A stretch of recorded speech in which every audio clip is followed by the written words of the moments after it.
En el vasto tapiz de los mundos olvidados siempre encontramos leyendas de héroes y de villanos. Pero, ¿qué pasa cuando aparece una figura que no es ni una cosa ni la otra? Un eco disonante, un verdadero desafío a las reglas. Bueno, pues hoy nos vamos a sumergir de lleno en la historia de Azariel, el paladín prohibido. Y esta frase lo define absolutamente todo. No es un simple inicio poético, ¿qué va? Es toda una declaración de intenciones. La historia de Azariel no arranca con una bendición, sino con una tormenta que, en lugar de acabar con él, lo bautizó en pura adversidad. Para poder entender a Azariel, lo primero es comprender la contradicción que él mismo representa. Es literalmente una paradoja viviente en el mundo de los Yggdrasil. A ver, los Yggdrasil no son una raza cualquiera, para nada. Hay que imaginarse a unos seres que parecen esculpidos en obsidiana, con una sociedad que se basa en la disciplina más férrea y en el desapego emocional. No crían a los hijos, sino que los entregan a acólitos, para que escojan un pensamiento que guiará el resto de sus vidas. Todo en ellos es control, armonía y una búsqueda constante de la perfección espiritual. Y aquí está el meollo de la cuestión. ¿Cómo es posible que una raza de seres con alas, ligeros por naturaleza, conciban a su guerrero más sagrado, a su paladín, como una figura que va con una armadura pesadísima? Es que no tiene ningún sentido. Es una contradicción brutal, tanto física como conceptual. Una aberración, vamos. Y Azariel es la encarnación de esa aberración. Vamos a ver ahora cómo se forjó este paria. Su historia no empieza con un simple error o un pequeño desliz, no. Empieza con un rechazo frontal, absoluto, del mundo al que por nacimiento pertenecía. Aquí es donde todo se tuerce de verdad. Nacer en mitad de una tormenta que te parte el nido ya es un mal presagio para los Yggdrasil. Pero es que nacer con un ala rota, sin plumas y con unos ojos que brillan con una luz extraña, eso para ellos es una blasfemia. Lo llamaron el destrozado y sin pensárselo dos veces lo arrojaron a un abismo. Pero resulta que el abismo que debía ser su tumba se convirtió en su cuna. Allí, entre bestias ciegas y el eco de la soledad, encontró algo que lo cambiaría todo. La tumba de Sir Zamior, un caballero de un linaje olvidado. Y junto a él, una armadura rota y un extraño huevo negro que latía, que pulsaba con vida. Y entonces, el espíritu de Zamior le habló. Pero ojo, no le ofreció gloria ni tampoco redención. Le ofreció una carga y una condena. Así que el punto clave es este. Azariel no eligió ser un héroe, eligió aceptar su naturaleza de paria y convertirse en una fuerza de la naturaleza. Se convirtió literalmente en la tempestad. Con este nuevo juramento, Azariel no ascendió a los cielos, sino todo lo contrario. Descendió aún más para proteger su carga. Y es aquí, en la más profunda oscuridad, donde su leyenda empieza a forjarse de verdad. Durante 7 días y 7 noches, en un lugar llamado el Pozo Umbral, defendió ese huevo de hordas y hordas de dracos sombríos. Luchó sin parar, sin dormir, sin comer, movido únicamente por pura fuerza de voluntad. Al 8.º día, completamente exhausto, con la lanza hecha pedazos, la derrota parecía inevitable. Y justo en ese instante, en el momento en que todo parecía perdido, el huevo se rompió, pero de él no salió ninguna criatura de luz. De la más pura oscuridad nació algo que desafiaba toda lógica conocida. Nacía Noctem, una criatura imposible, una mezcla de pesadilla y majestuosidad, el último leocornio negro. Pero su mirada no era la de una bestia salvaje, era la de un hermano, un alma gemela forjada en el mismo dolor y en la misma soledad que Azariel. El rumor de un caballero sin sol montado en una bestia de pesadilla no tardó en llegar a oídos de los Yggdrasil. ¿Su respuesta? Un ultimátum.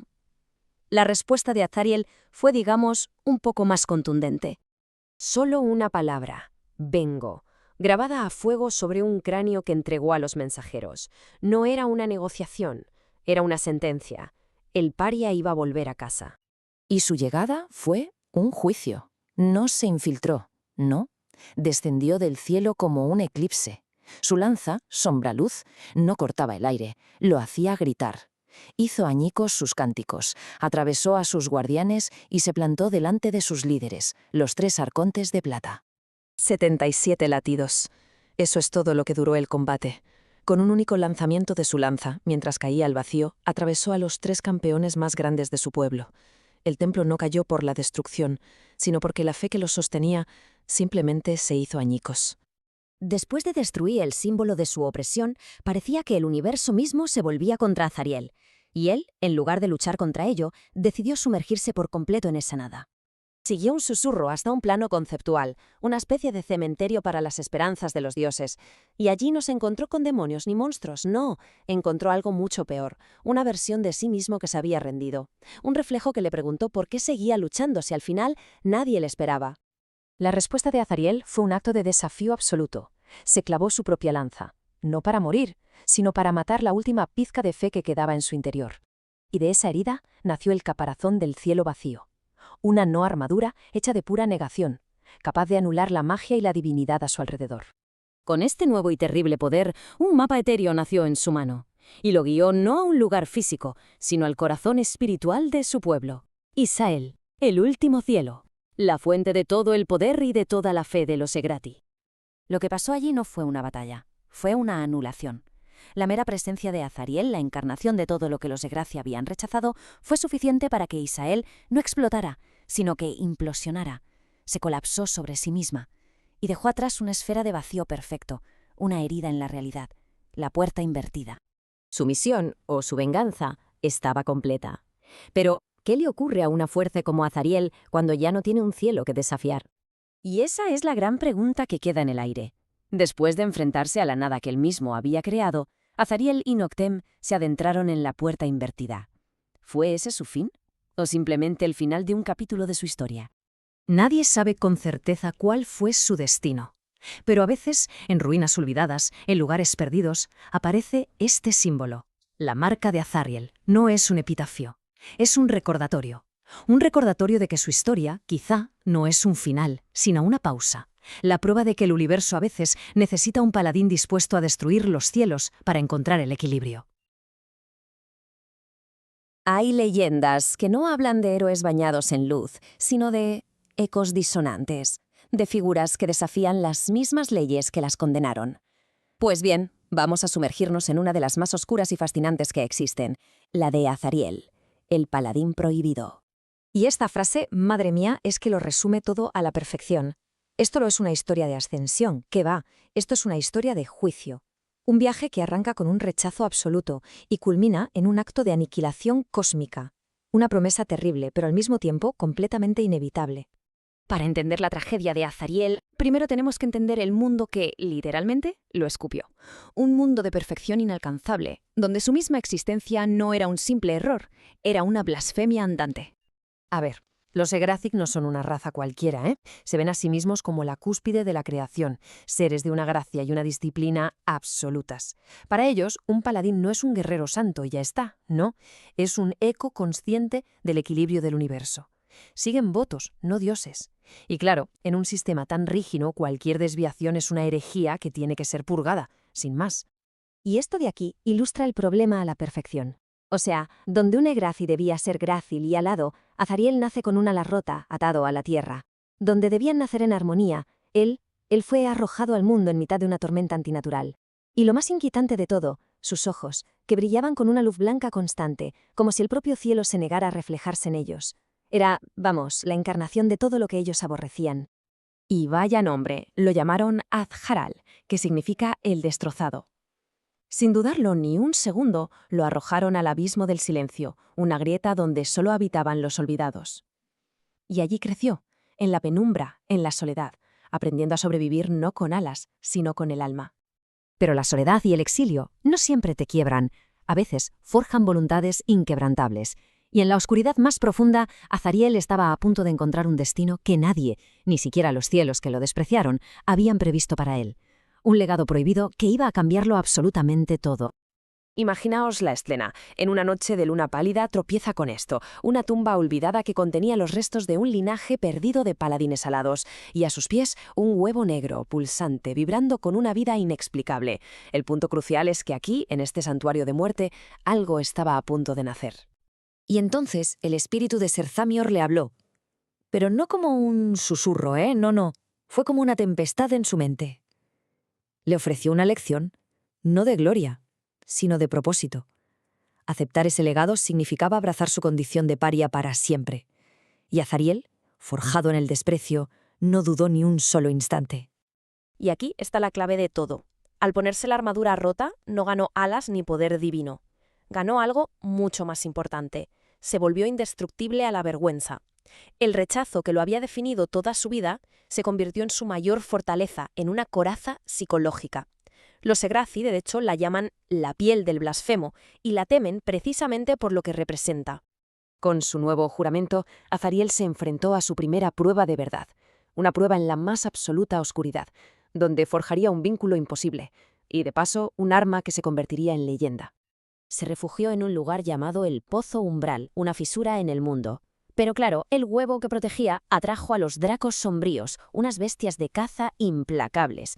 El combate comenzó, y la lucha fue incesante. 7 días, sin descanso, sin tregua. Y 7 noches. No durmió, no habló, solo resistió, alimentando el huevo con su propia sangre, con su sudor, con una determinación de puro acero. Cada victoria era el preludio de una nueva batalla, cada vez más y más desesperada. Al 8º día, exhausto, sus rodillas tocaron el suelo. Su lanza, la última reliquia que le quedaba de Tamior, se partió. Parecía el final. Estaba, literalmente, al borde de la aniquilación. Pero lo que es realmente interesante de este momento es que, en la derrota absoluta, encontró a su mayor aliado. El huevo se quebró, y de su negrura abisal emergió una criatura imposible, una aberración maravillosa, Noctem. Noctem era un espejo perfecto de Azariel, un ser que desafiaba toda lógica y clasificación. Un leocornio negro, una especie de quimera de pesadilla y lealtad. No era una bestia, era la otra mitad de su alma rota. Y por primera vez en su vida, Azariel montó y voló, no hacia el cielo, sino hacia el corazón del abismo. Y de esa victoria nació su arma icónica. Reforjó la lanza rota con los huesos del alfa draco que había caído. El resultado fue Sombraluz, un arma paradójica, que no brilla con luz sagrada sino con una luz espectral que se alimenta de la cercanía de la muerte. Brutal. Claro, la leyenda del jinete sin sol llegó a oídos de los Segraci. El exiliado vivía. Y no solo eso, cabalgaba. Su mera existencia era un desafío a su orden perfecto, y la confrontación, bueno, se volvió inevitable. Los saltos celestiales le exigieron que se rindiera, que entregara su blasfemia. La respuesta de Azariel fue simple, directa y escalofriante. Una única palabra grabada a fuego en la entrada de su templo: vengo. Y vaya si cumplió su promesa. Su llegada fue como un eclipse descendiendo sobre el sagrado templo del horizonte. El combate contra los reverenciados arcontes de plata duró exactamente 77 latidos. El templo no cayó por la destrucción, no. Se desmoronó porque la fe que los sostenía se hizo añicos al ver a sus campeones perfectos caer ante el rechazado. Tras la victoria, los Segraci lanzaron sobre él un anatema universal, un rechazo cósmico para borrarlo de la existencia. Pero esto solo lo guió al plano de la quietud, un cementerio de sueños divinos.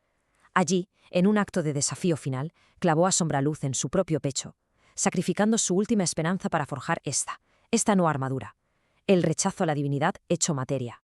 Armado con la negación misma, con la pura negación, Azariel se dispuso a ejecutar su juicio final, ya no contra un templo, sino contra el mismísimo corazón de la fe Graci, el origen de su linaje y de su condena. Su objetivo era Isael, una ciudadela de luz líquida, supuestamente impenetrable, defendida por la fe pura de sus habitantes. Azariel y Noctem simplemente se materializaron en su centro. No atacaron. Su sola presencia, la encarnación viva de todo lo que los Segraci habían rechazado, fue suficiente para apagar la luz de Isael desde dentro, como un veneno para su fe. Isael no explotó, implosionó, se colapsó sobre sí misma, borrándose de la existencia. En su lugar quedó la puerta invertida, una cicatriz en el cosmos, un portal no hacia otro lugar, sino hacia la nada que antes había sido. El juicio final de Azariel no fue destrucción, fue anulación. Azariel y Noctem se sumergieron en esa puerta y desaparecieron. Pero claro, una figura así no conoce un final convencional. Se transformó en un eco, en una advertencia. Y queda la pregunta en el aire: ¿fue una aniquilación o fue una pausa? Quizás, en algún lugar, la última astilla de Sombraluz espera a que el equilibrio se rompa de nuevo para llamar a su señor.